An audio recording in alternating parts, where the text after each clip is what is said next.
People aren't connecting. We're very divisive, I feel, right now. Not just in America, but most places. I think where my unique solution is first of all, if we make ourselves happy, so I use movement, of course, bring connection and happiness within ourselves, and then we connect with others with that, and then there's a ripple effect and a ripple effect, and then soon our community is feeling the love radiating from ourselves, but it does start with us. This formula for the somatic expressive method is simple. It's shift. It starts with shift. What is shift? Shift means you start to move. You start to move. You go from status quo to where you want to go. So move. That's it. To add movement into your life. The next is acknowledgement. So once you start moving, you're like, whew, I'm not, stuck in that chair anymore. It's like, whoa, but that hurts.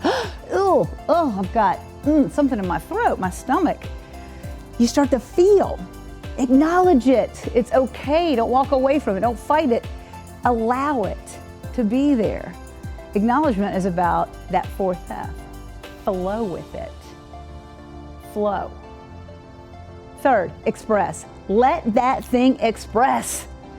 If it's got a word to it, or if you want to scream about it, or pound about it, let it come through your body because it's stuck in your body. That's where our stories stay. It's in our bodies. Unless you release it. Express it. Give it a voice. Let it speak, because when it got in there, it wasn't given a voice. And last is to connect.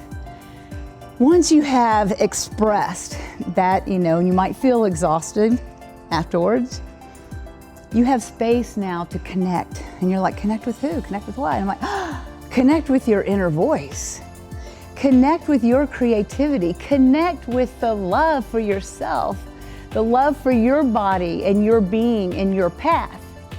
And once that's there, then it's amazing how you can connect with others. For 10 years, I had a class for mothers, 10 o'clock on Thursday mornings. Everybody was asked to check all their worries and anxieties, thoughts, everything at the door. I said, you can pick it up when you want to, on the way out, if you want to.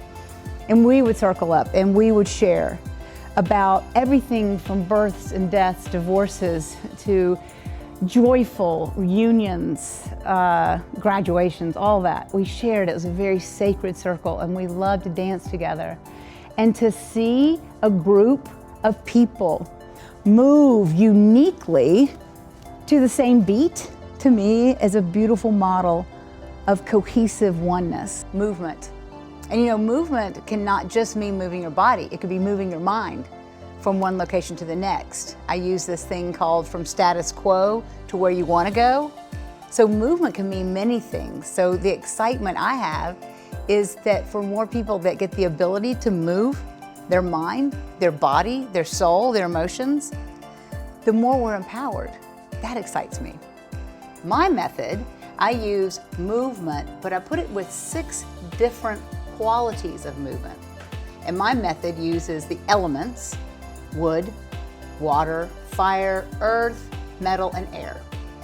And with those, music and movement that emulate that particular quality of elements and the messages that they're there for you. So you could do the method on your own, and I suggest people do try it, or you could do it with me or with friends. But it's the six qualities, the elemental qualities of movement that help you get in touch with different things that are going on inside of you.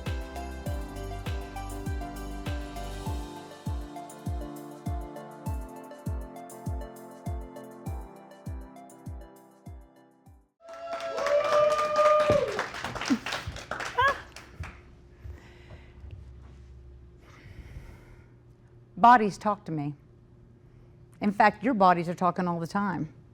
Are you listening? Did you know that body language speaks louder than words? And if you're a messenger or a thought leader with a message, I'm going to demonstrate to you why the issues in your tissues may be messing with your messages. I'm Angela Howard. I'm a somatic movement therapist, body psychologist, and confidence coach. And I like working with bodies. You know why? Because they don't lie.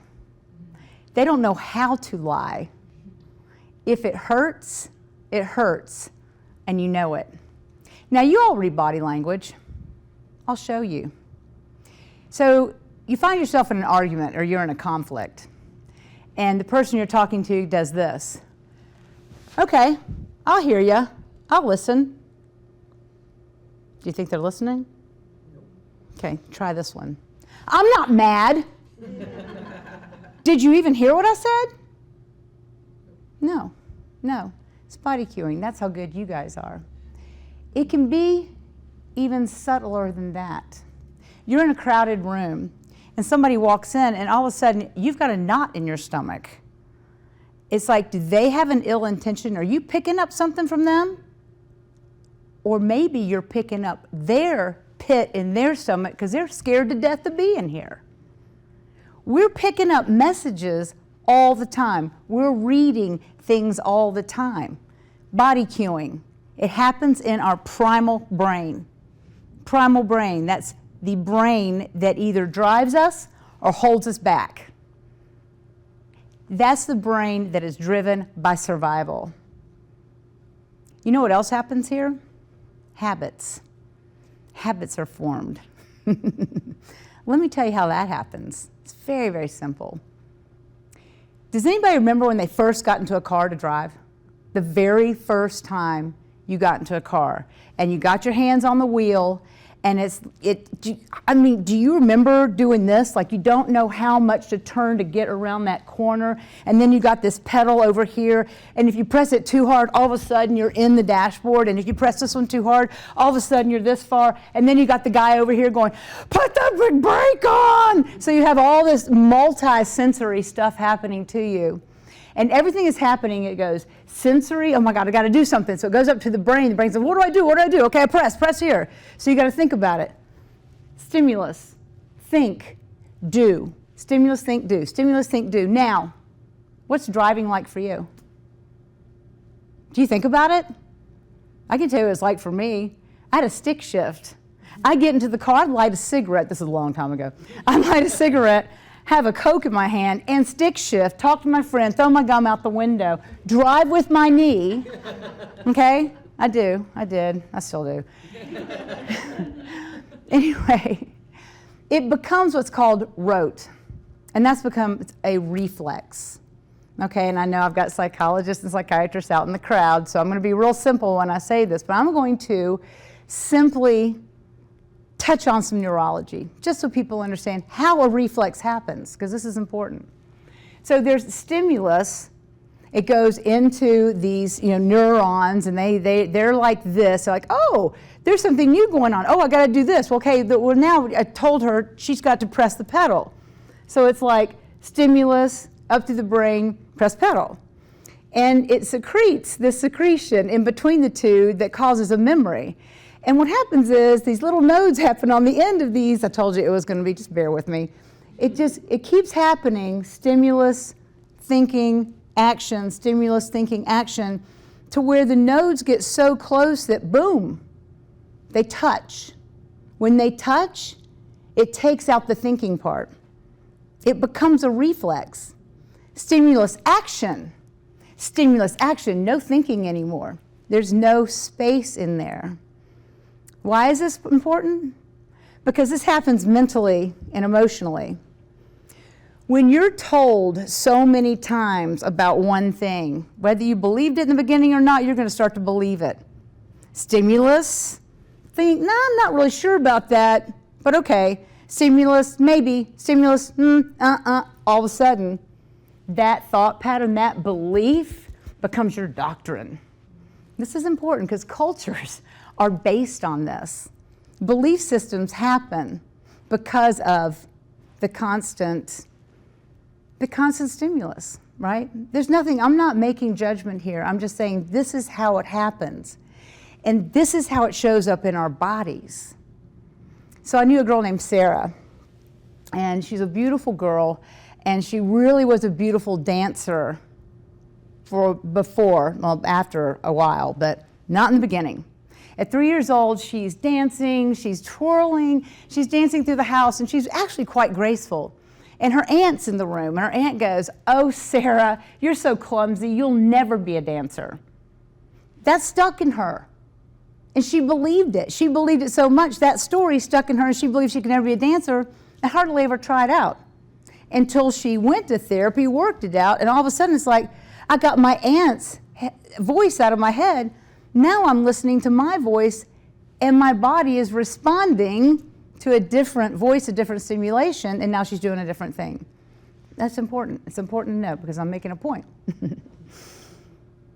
I was a daddy's girl, and my daddy was everything to me, and so I would go to him when he'd come home from work every day. It's like, let me tell you what I did today. Let me tell you, it's so important. I got to tell you everything that I did.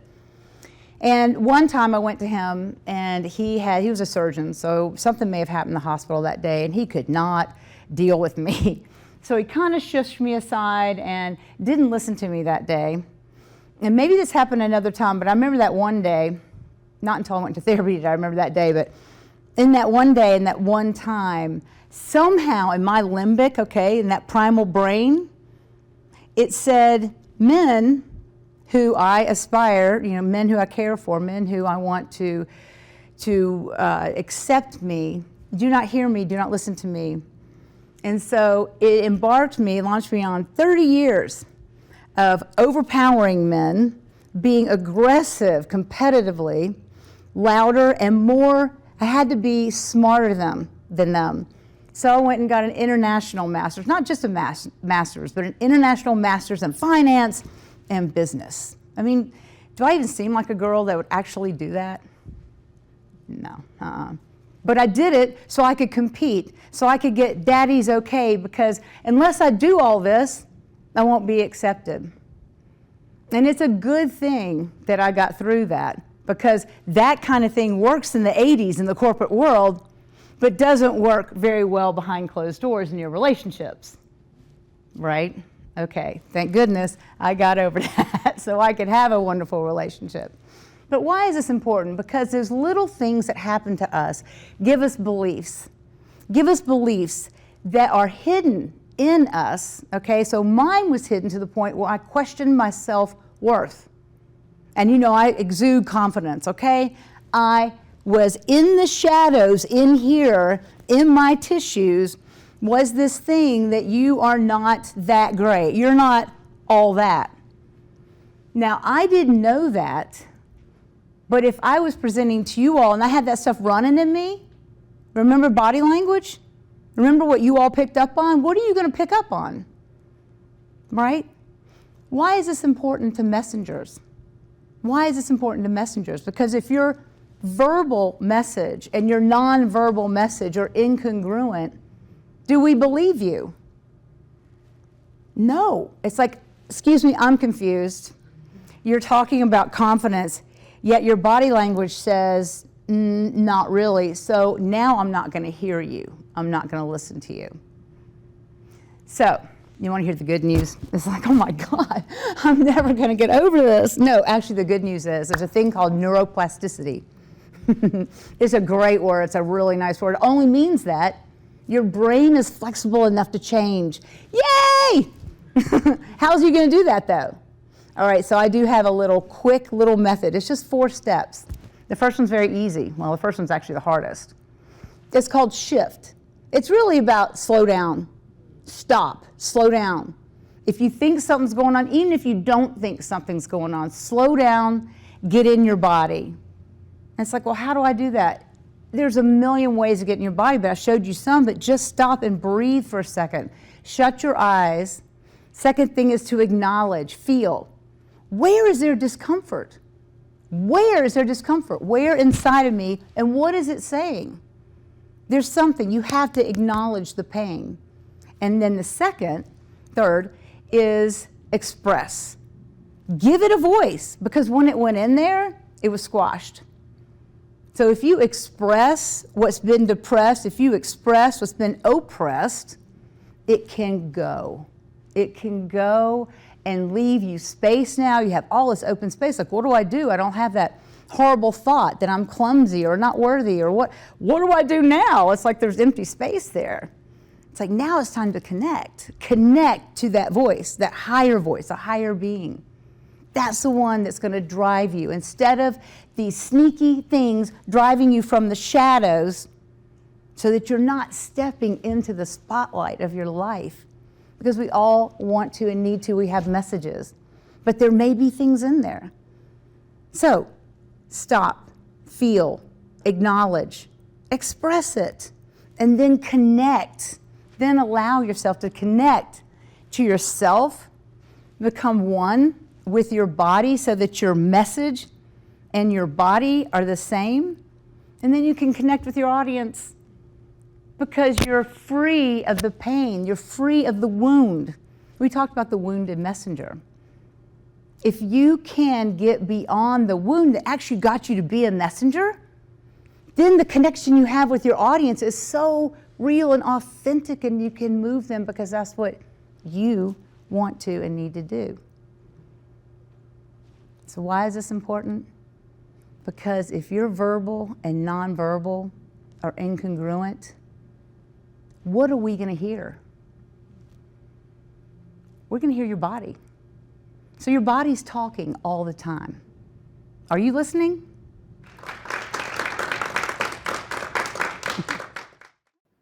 Hello, this is Angel Howard. I hope you've enjoyed the videos. This month, I'm releasing my first book, Issues in Your Tissues, a guide to understanding your body's messages through somatic movement. Use this QR code to be on the first release list, and let's keep in touch.